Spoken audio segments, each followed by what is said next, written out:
Ruben with you today on Total Entertainment Radio, Science Fiction and Beyond. And I have a really interesting guest for you today. Amazing guest. He is Dr. Nerenberg. And let me tell you a little bit about Dr. Nerenberg. He's an expert in the field of narcissistic personality disorder, which may be what we have been watching on television when Charlie Sheen goes apoplectic and does his thing. Now, a lot of people are making, personal judgments about Charlie Sheen, and they have. I mean, it's human nature to make personal judgments, to evaluate people, to decide whether they're cool or crazy, whether they're good or bad. And we look at people in the media, and particularly those with a great amount of focus, Britney Spears, Lindsay Lohan, Keith Richards, the rock star. We look at people and we tend to evaluate them through the filter of our own experience. But what if our experience is limited and thus our ability to understand and sort of empathize with what these people are going through? Now, this is why I find Dr. Nerenberg so interesting, because for 35 years he has been working in this field of dealing with narcissistic personality disorder. Just a little background on me.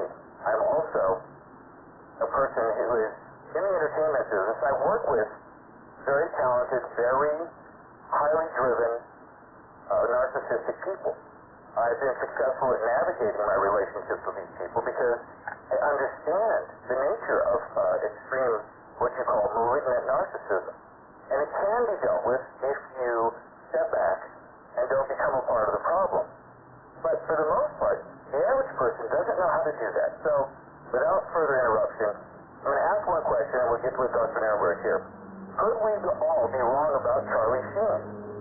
Despite his addictions and erratic behavior, it's just too creative, too outside the box for the normal folk to understand.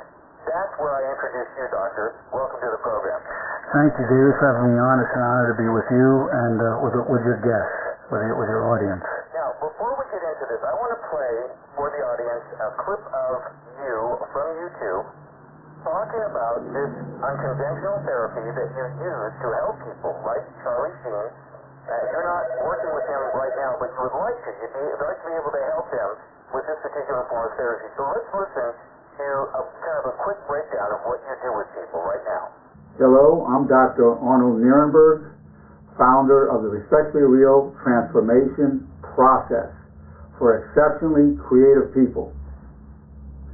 The basic underlying premise is that we each have a right to be who we truly are, as long as the expression of that true self is done in a respectfully real manner with kindness, wisdom, and respect of boundaries.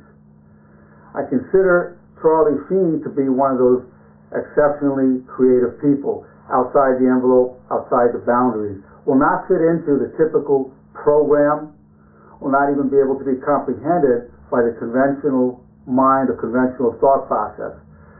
The Respect for Real Transformation process is particularly geared to people like Charlie. We use a coffin because it's one part of the process. The coffin is not the sole definition of it. Death visualization therapy is just part of one technique to get a person in touch with their mortality and the mortality of their loved ones, to bring them in touch more with their true identity, for which we've prescribed a respectfully real expression. Ideal for Charlie and for exceptionally creative people like him. What did you all take note of this Raven Wise Gibson shredding? Okay, so here's what we have. We have a very unconventional method utilizing a coffin as part of the therapy. Doctor, where do you begin to deal with? Well, the first thing we have to do, the first thing we have to do in Dr. Nerenberg's Respect for Real Transformation process, we have to respect where the individual is coming from. I mean, Charlie, in many senses, in a societal sense, he is a success and a winner. He's very wealthy, he's famous, he has a lot of women, he gets a lot of attention wherever he is. So in a societal sense, that's regarded as highly successul. So when Charlie says he's a winner, he is. Even if he never gets another show again, he feels not only is he a winner from the point of view of material success, making far more money than any 100 of us will ever make in a lifetime. He's a success in that he's being real. He feels he's being himself. We used to call it back in the 60s, doing your own thing. So here he is, because of his position in life with his wealth and influence, he can say what's really on his mind, and he's saying it. So first we have to understand that Charlie, from his point of view, does not need help. As a matter of fact, if he was to talk with anybody that would try to pigeonhole him and say, well, you need to be in therapy, you need to be in a program, he would look at just a little box of a small-minded person trying to comprehend him, whereas he's far beyond whatever definition you have of Charlie. It's going to be limited. And so the biggest issue he has, from his point of view right now, is that no one really deeply understands him. That's the issue. Now, somebody can look at him and say, well, he's going through withdrawal syndrome from drugs and so forth. His perspective is, he's outside the envelope. You and I and everybody else listening, we're all in the envelope. So and even when you hear him talk, is very interesting. He's a very lovable, very intelligent, creative man. So the first thing we have to understand is his reality, and not try to impose our reality, which he will look at as a very limited perspective of the total situation. So how could somebody of a limited mentality help somebody who has much more of an unlimited perspective on life? That, from his point of view, is not possible. As a matter of fact, from his point of view, he can help us. Why is that? I understand that. Yeah, because he is being what he thinks is himself. Now, I don't agree that that's himself, but he feels he's being himself, and other people are hiding themselves, having all kinds of thoughts and not owning up to it. He's putting it all out there. Now, the first step in the respect for real transformation process is a person has to understand we're not the thoughts we have. The thoughts that you and I have, and everybody listening, are not thoughts we chose. It's based on our genetics. It's based on our family upbringing and society. We would never have chosen these thoughts. We wouldn't choose to get angry, insecure, jealous, feeling betrayed. We would never choose these things, feeling neglected. We are not these thoughts that we get. No. We have to understand we're not the thoughts we have. We are instead, and this is the key point. It's a key point, David, and for everybody listening. We're the thoughts we choose to have. I like that. We're the thought we choose to have. So if a person chooses to have a thought, and I have a whole system of thoughts to choose, of 5 key thoughts, and then you're defined by these thoughts. For instance, one would be, I will follow all negative reactions with positive self-talk. So if I get a bad reaction to you, David, you say something, I don't like it, hurt my feelings, I would then in my thoughts go, but I wish you well, my brother. I wish you a long, healthy, prosperous life filled with goodness and meaning and conformity to the will of God. I would have that thought myself because I trained myself to do that every time. So then if I say to you, David, it's been an honor to be with you, I'm not being phony because that's really the thought I chose to have. Yeah. Whereas if I had a thought, gee, you're obnoxious, and then I say, hey, Charlie, it was great to be with you, well, I'm just a phony then. So we have to be trained in these 5 thoughts. Now, I'm not saying Charlie would want to go through this process with me. It's highly unlikely, but nonetheless, he would benefit from it. And Charlie has reached the point, partly through pain, partly through desperation, partly through drugs, of revealing who he thinks he is, which is far more than 99% of all of us. This is a great conversation because I think that most people would like to be more like Charlie. There you go. And when we come back from this break, we're going to kind of get into that question of what really people are suppressing, why are they suppressing it, but also examining ourselves in an actual light of reality, which is the fact that we are mortal, that we do have limitations. And this is, to me, is one of my favorite topics. I'm with Dr. Arnold Nerenberg, and we are talking about Charlie Sheen. And don't go away because we got more when we come right back with entertainment. Total entertainment for you. I think you all take me to this raving wine that gives them shredding napalm poet before you, alone and unshackled. I think that's the cry of the soon forgotten. Echo freely in my lair, directing your gaze to the silly and sad labors and dying arches. That was Charlie Sheen. The Malibu Prophet. Is that what he's calling himself? Wow. And this is Total Entertainment Radio, Science Fiction and Beyond, and this is no science fiction. This is real. This is the real deal. My guest on the program today, Dr. Nerenberg, he has an incredibly interesting process for helping highly creative, yet extremely malignantly narcissistic people, and it is called the Respectfully Real Transformation Process for Exceptionally Creative People. I probably would have been a good candidate for that at one point in my life, although I discovered, various ways of getting in control of my creative self. But what happens? I mean, Doctor, I think we have to look at where that line gets crossed. Where does that person lose sight of actual reality and end up in their own sort of, I'm going to call it a prison of this virtual reality that Charlie Sheen is channeling right now? Well, anybody who is in a false sense of identity is in prison. And I would say that applies to 99% of us. If people identify themselves as the thoughts they're having, which includes really a lot of dark thoughts of hurt feelings and angers and resentments and jealousies, they're in prison. So Charlie, I can't say is any more of a prison than most people. As a matter of fact, he might have a little more freedom than most. So I don't want to target Charlie. And by the way, he was never a patient of mine. I've never talked with him personally. Just watched him as a movie star, as a television entertainment star. He's actually attempting to leave the prison of self and going beyond it. And I think he's made the first step. He's along a very powerful journey. And once he understands that he's not the thoughts that he's having, that rather we're the thoughts we choose to have, then his journey will be accelerated 1,000-fold. So anything we say about him in terms of his limitations, we're already saying about all of us, really, in terms of being trapped in a prison of ourselves. Now, he's able to bring his thought to far more people because of his position in life, his wealth, his fame. But I described one of the thoughts we want to have, which is I'll follow all negative reactions with positive self-talk. Another is I take full responsibility for co-creating our problems. I take full responsibility for co-creating our problems.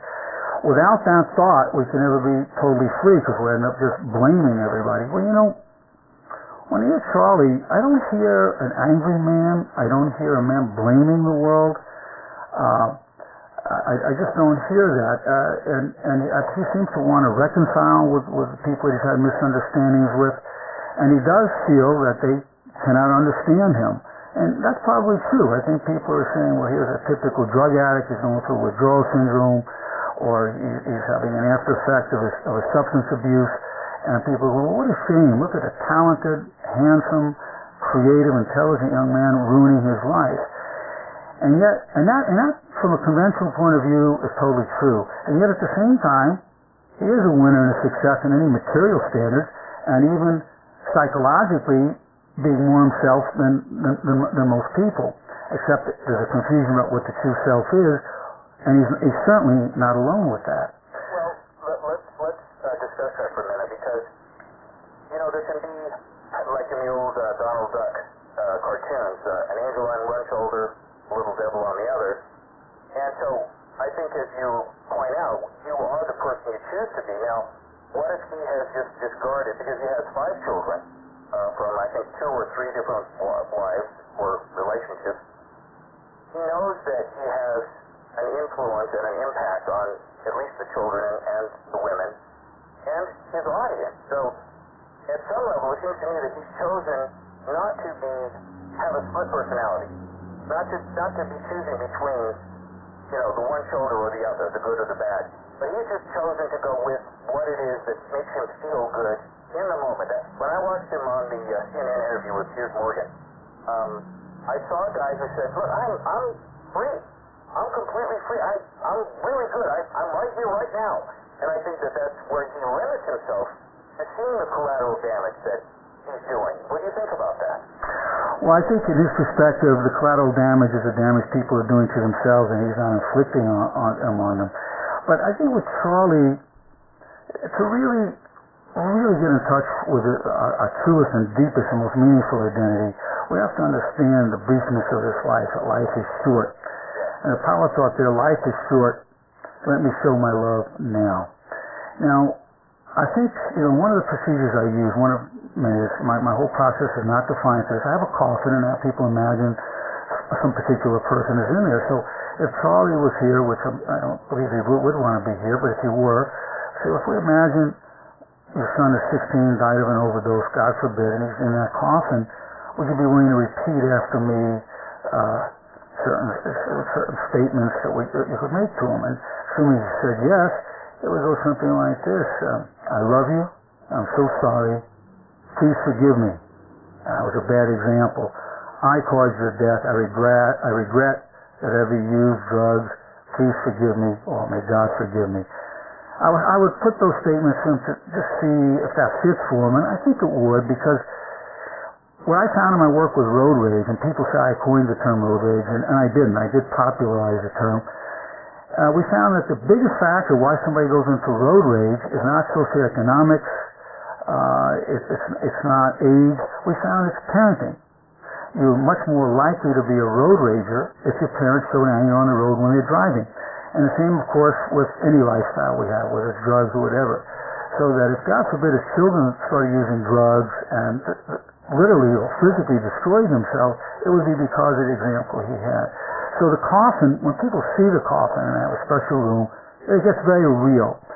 I think when it comes to that, when it comes to one of his children, one of his sons, his lovely little people, I know he deeply loves and cherishes, the idea that he could do something that might lead to their damaging themselves or killing themselves, just by an overdose, that would give him pause to reflect on, okay, I've done this up to here, how do I want to proceed now?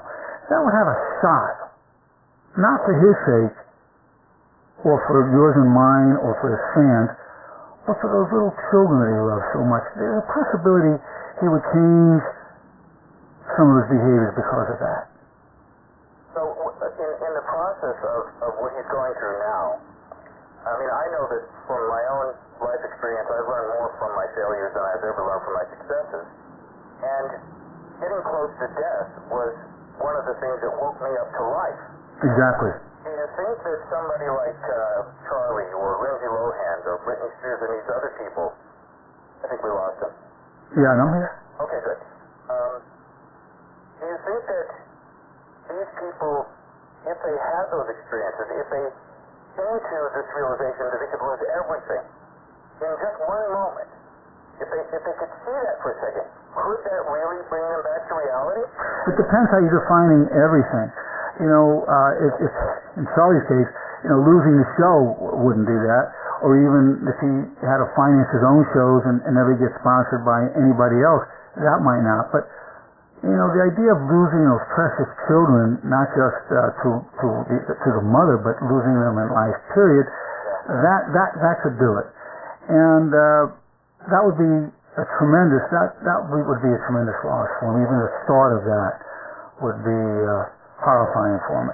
And when you look at what people most cherish in life, or what death matters the most, I would say any of us, and I have 8 children, but I would say the death of our children matters more than the death of anybody, including ourselves. Their lives may not give them the attention and what we should and so forth, but their death is super important to us. So I would say that the prospective death, our possibility, brings us to a depth. In terms of being respectfully real, there's 2 parts. There's the respectful part and there's the real part. In terms of coming into a deeper depth of realness, that can only happen in the context of being aware and in touch with our mortality. I have to say I agree with everything that you've said, and I think that your program is exceptional. How can people find out more about you? Well, they can go on NerenbergInstitute.com. I have my own institute, and Nerenberg is with little E's. That's probably the best way to find more about our program. Institute.com. Well, Doctor, I'm sorry to tell you we're out of time. I'd love to continue at another time, and I look forward to hearing from you again, because I think this is a very important topic, and I think you've covered some very, very important bases. Thank you for being my guest. Thank you, David. It was a pleasure being with you.